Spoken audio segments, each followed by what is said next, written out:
Hello folks, welcome to our channel Gyan Ganga.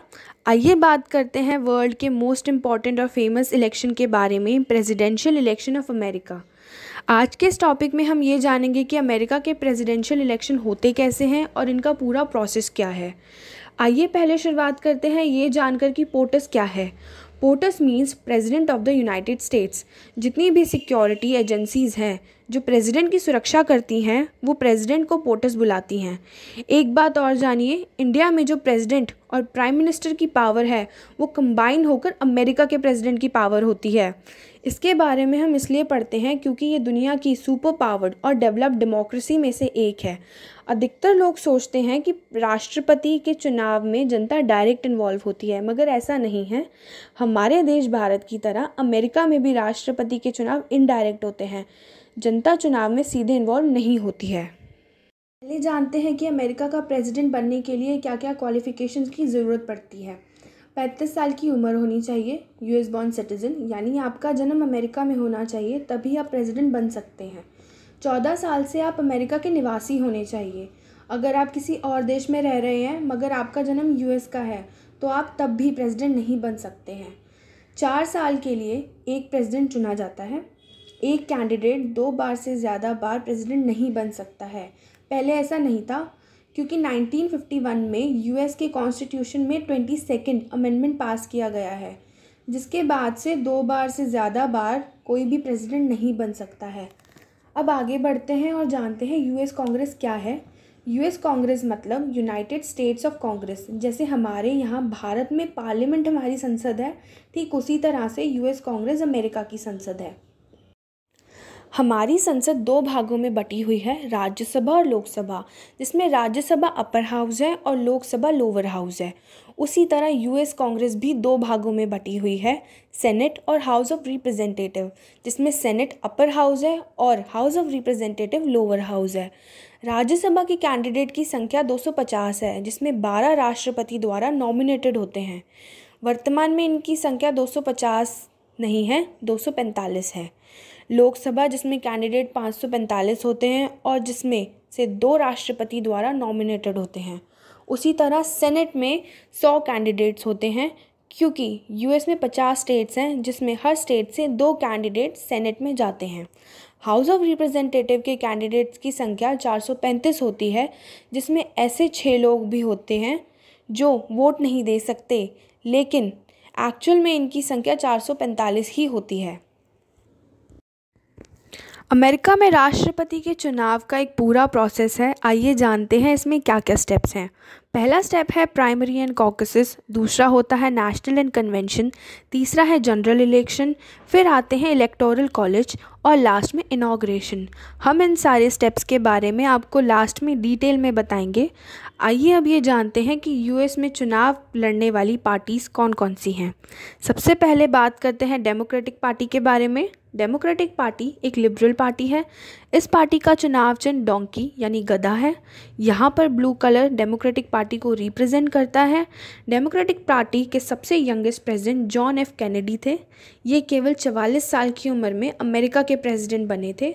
Bill Clinton, Barack Obama भी democratic party के राष्ट्रपति रह चुके हैं। अब आइए जानते हैं दूसरी पार्टी यानी रिपब्लिकन पार्टी के बारे में। इस पार्टी को ग्रैंड ओल्ड पार्टी के नाम से भी जाना जाता है। अब्राहम लिंकन इस पार्टी के पहले और सबसे फेमस प्रेसिडेंट रह चुके हैं। रिपब्लिकन पार्टी एक कंजर्वेटिव पार्टी है। ये पुराने मूल्यों और ख्यालों पर चलने वाली पार्टी है। कहा जाता है कि ये पार्टी अमीरों को सपोर्ट करती है। यहाँ पर रेड कलर रिपब्लिकन पार्टी को रिप्रेजेंट करता है। इस पार्टी का चुनाव चिन्ह हाथी यानी एलिफेंट है। जॉर्ज बुश ये रिपब्लिकन पार्टी के प्रेसिडेंट रह चुके हैं। कुछ और छोटी पार्टीज़ भी हैं जिनके कैंडिडेट्स प्रेसिडेंशियल इलेक्शन में खड़े हो सकते हैं। ऐसा ज़रूरी नहीं है कि बड़ी पार्टीज़ ही चुनाव में हिस्सा ले सकती हैं। छोटी पार्टीज़ को भी पूरा राइट है चुनाव में भाग लेने का। एक पार्टी है जिसका नाम है ग्रीन पार्टी। इस पार्टी की कैंडिडेट 2016 में डॉक्टर जिल स्टिन थी, जो राष्ट्रपति के चुनाव हुई थी। टी पार्टी ये 2012 के इलेक्शन में बहुत चर्चा में रही थी। ये रिपब्लिकन पार्टी से ही निकली हुई एक अल्ट्रा कंजर्वेटिव पार्टी है। बॉस्टन टी पार्टी में एक घटना हुई थी। उस घटना से इंस्पायर होकर इस पार्टी का नाम टी पार्टी पड़ा।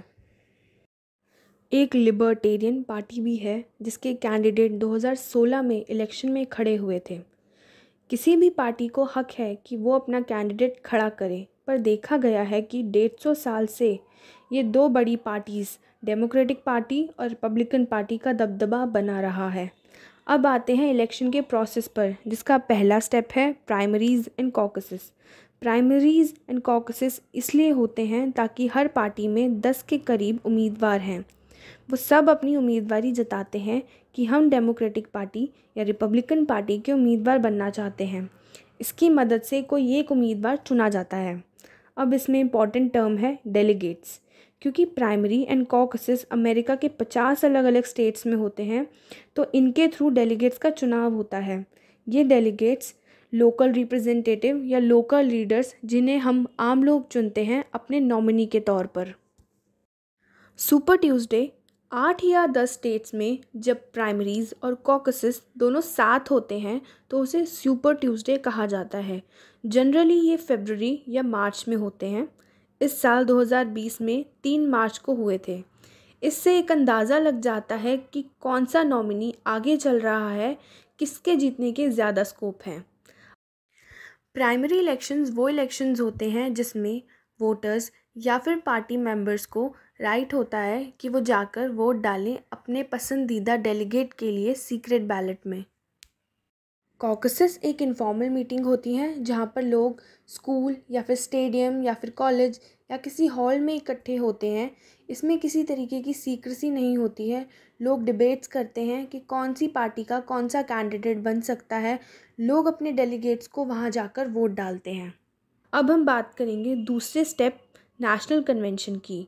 एक बड़े से स्टेडियम में वो सारे डेलीगेट्स इकट्ठे होते हैं जो सभी स्टेट से चुनकर आए हैं।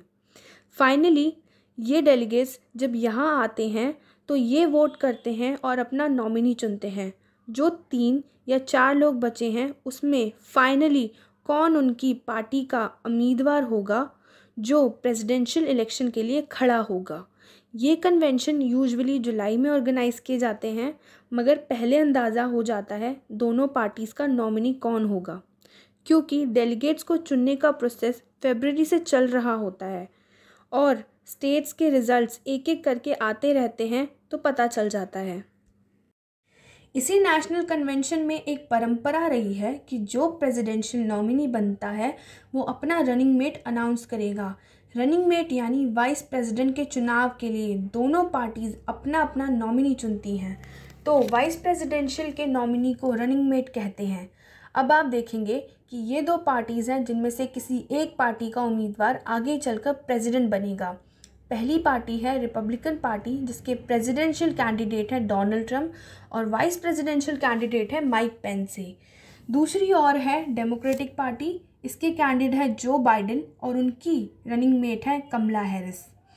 अब जुलाई के बाद जब दोनों पार्टीज़ के प्रेसिडेंशियल कैंडिडेट चुने जाते हैं तो कैंपेन्स और डिबेट्स शुरू होती हैं। दोनों प्रेसिडेंशियल कैंडिडेट्स हर स्टेट और हर शहर में जाकर रैलीज़ निकालते हैं और अपने फ्यूचर प्लान्स यानी अपनी भविष्य की योजनाओं के बारे में बताते हैं।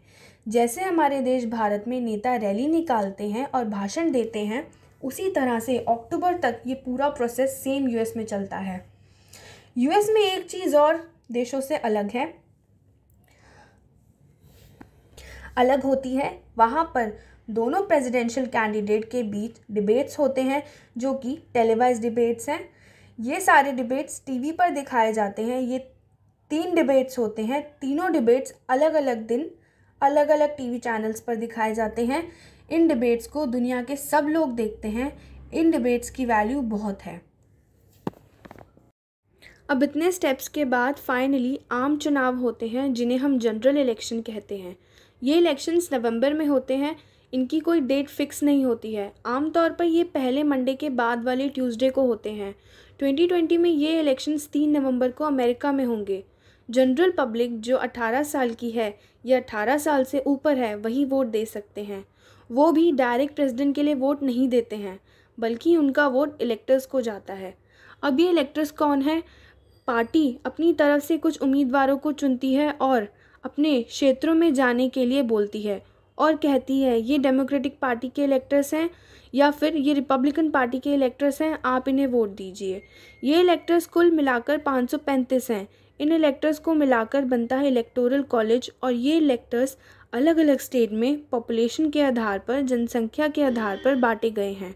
जैसे कैलिफोर्निया में 55 हैं, लेकिन फ्लोरिडा में सिर्फ 29 हैं। अब आप ये मैप देखिए जिसमें रेड रिपब्लिकन को रिप्रेजेंट कर रहा है और ब्लू डेमोक्रेटिक पार्टी को रिप्रेजेंट कर रहा है। 2016 में जो इलेक्शन हुए थे, ये पूरा उसका सिनारियो है जो ये दिखाता है कि कैलिफोर्निया में 55 इलेक्टर्स हैं और टेक्सास में 38 इलेक्टर्स हैं और फ्लोरिडा में 29 इलेक्टर्स हैं। अब आप देखेंगे इस पूरे मैप में लाल रंग के स्टेट्स थोड़े कम हैं, मगर इसमें इलेक्टर्स ज़्यादा हैं, क्योंकि ज़्यादा इलेक्टर्स होने की वजह से ये पता चलता है कि 2016 के इलेक्शन जीतने वाली पार्टी रिपब्लिकन पार्टी है। ये मैप इसलिए इम्पॉर्टेंट है क्योंकि ये मैप इलेक्शन का विश्लेषण करता है। आते हैं इलेक्टोरल कॉलेज पर। ये जो इलेक्टर्स चुनकर आए हैं वो दिसंबर में अब वोट करेंगे अपने अपने स्टेट कैपिटल में, यानी अपनी अपनी राज्य की राजधानियों में। इलेक्टर्स 2 वोट डालेंगे। पहला वोट डालेंगे प्रेसिडेंट के लिए, दूसरा वोट डालेंगे वाइस प्रेसिडेंट के लिए। इनके करे वोट्स की काउंटिंग जाकर जनवरी में होगी। ये सारे वोट्स यूएस कांग्रेस में भेज दिए जाएंगे, वहाँ जाकर इनकी काउंटिंग होगी। जिस भी कैंडिडेट्स को 538 में से 270 से ज़्यादा वोट मिल जाएंगे, यूएस कांग्रेस फाइनली डिक्लेयर करेगी कि इस पार्टी का उम्मीदवार प्रेसिडेंट बनेगा। इस पूरे प्रोसेस के बाद 20 जनवरी की डेट फिक्स होती है इनॉग्रेशन के लिए। इनॉग्रेशन का मतलब शपथ ग्रहण समारोह होता है। प्रेसिडेंट और वाइस प्रेसिडेंट शपथ लेते हैं और पुराना राष्ट्रपति अपना इस्तीफ़ा देता है और नया टर्म शुरू हो जाता है नए प्रेसिडेंट के साथ। तो ये था राष्ट्रपति चुनाव का पूरा प्रोसेस है। तो प्लीज़ हमारी वीडियो को लाइक, शेयर, कमेंट करना ना भूलें और ऐसी वीडियोस पाने के लिए हमारे चैनल ज्ञान गंगा को सब्सक्राइब ज़रूर करें। Thank you.